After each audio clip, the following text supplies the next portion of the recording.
জোটে আগ্রহ নেই শরিকদের। সপ্তাহখানেক আগের মেগা বৈঠকেই অধিকাংশ শরিক দল তা পরিষ্কার করে দিয়েছিল। কেউ কেউ জোটকে স্বাগত জানালেও আসন বৃদ্ধির দাবি তুলেছিল। অতীতে যে পরিমাণ আসনে প্রার্থী দিত শরিক দলগুলো, তাই আবার ফিরিয়ে দেওয়ার দাবি তোলা হয়েছে। অর্থাৎ জোটের থেকেও বেশি দাবি তোলা হয়েছে আসনের।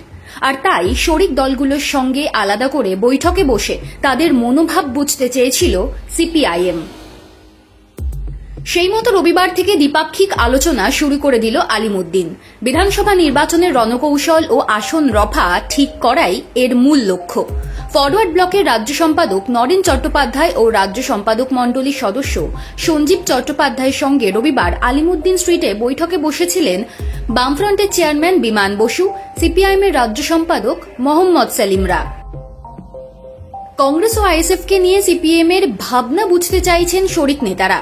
সিপিএম নেতৃত্ব তাঁদের জানাচ্ছেন, কংগ্রেস বা আইএসএফ এর সঙ্গে কখনো সমঝোতার বিষয়ে কোনো কথা হয়নি। সমঝোতার প্রস্তাব দিয়ে আইএসএফ এর নওশাদ সিদ্দিকীর কোনো চিঠি আসেনি। শরিকদের মধ্যে আসন রফা নিয়ে প্রাথমিক আলোচনায় দাবি তোলা হয়, সেই 1997 সাল থেকে 2011 সাল পর্যন্ত যে আসন বন্টন সূত্র ফ্রন্টের মধ্যে মেনে চলা হয়েছিল, সেই পথই বজায় রাখা হোক। ফরওয়ার্ড ব্লক যেমন তাদের পুরনো ভাগের 34টি আসন চাইছে, সিপিআই আবার কংগ্রেসের সঙ্গে সমঝোতার পক্ষপাতী, কিন্তু নিজেদের আসনের দাবিও ছাড়তে নারাজ। পঞ্চায়েত, পুরসভা সহ তৃণমূল স্তরে সাংগঠনিক ভিত্তি এবং এলাকায় রাজনৈতিক কর্মসূচির যে মাপকাঠির কথা সিপিআইএম নেতৃত্ব বলতে চাইছেন, তা নিয়ে প্রশ্ন তুলেছিল আরএসপি। রাজ্যে 1977 সালে প্রথমবার ক্ষমতায় এসেছিল বামফ্রন্ট। সেই প্রসঙ্গ তুলে ফরওয়ার্ড ব্লক ও আরএসপি দাবি করেছিল, 77 সালে তারা যেসব আসনে লড়েছিল, 26-এর নির্বাচনে সেই আসনগুলোতে লড়তে চায়।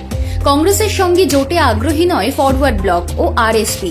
বামফ্রন্টের শরিক দলগুলি মিলে লড়াইয়ের পক্ষে তারা। কংগ্রেস আগ্রহী থাকলে জোট হোক, এ কথা বলার পাশাপাশি সিপিআই আবার বেশি আসনের দাবি জানিয়েছিল। বৈঠকে সিপিআই নেতৃত্ব বলেন, বামফ্রন্টে সিপিএম এর পর দ্বিতীয় শক্তি তারাই। বামফ্রন্ট গঠনের পরে আজ পর্যন্ত 77 সালের হিসেবে কখনো আসন দেওয়া হয়নি। জোটে কংগ্রেস এলেও আগামী বিধানসভা ভোটে তাদের বেশি আসন দিতে হবে। ফরওয়ার্ড ব্লকের তরফে লিখিত দাবি করা হয়েছিল, 77 সালে তারা মোট 34টি আসনে প্রার্থী দিয়েছিল। 26-এর ভোটে ওই সংখ্যক আসনে লড়ার সুযোগ দিতে হবে। কংগ্রেসের সঙ্গে জোটের পক্ষে তারা নয়, তাও বৈঠকে বলেছেন ফরওয়ার্ড ব্লক নেতৃত্ব। ফলে রবিবারের বৈঠকে রাজ্য সম্পাদক নরেন চট্টোপাধ্যায় ও রাজ্য সম্পাদক মণ্ডলীর সদস্য সঞ্জীব চট্টোপাধ্যায়ের সঙ্গে আলোচনায় তাঁদের মনোভাব বোঝার চেষ্টা করেছেন বিমান বসু, মোহাম্মদ সেলিম। শুধু ফরওয়ার্ড ব্লকের সঙ্গেই কথা হয়েছে, অন্যান্য শরিক দলগুলোর সঙ্গে আলোচনা শেষ হলে তবেই আসন এবং জোট নিয়ে পরবর্তী পদক্ষেপ করবে সিপিআইএম। এর পাশাপাশি এই মুহূর্তে বামফ্রন্টের অন্দরে আলোচনার বিষয়, বিধানসভা ভোটে কত আসনে প্রার্থী দেবে সিপিআইএম। 2011 সালের বিধানসভা নির্বাচনে কংগ্রেস ও আইএসএফ এর সঙ্গে জোট হলেও 137টা আসনে নিজের প্রতীকেই লড়েছিল সিপিআইএম। এবার সেই সংখ্যাটা বাড়াতে চাইছে দল। 150টা আসনে প্রার্থী দিতে চায় সিপিআইএম। তার জন্য প্রস্তুতিতে বাড়তি নজর দিচ্ছে আলিমুদ্দিন।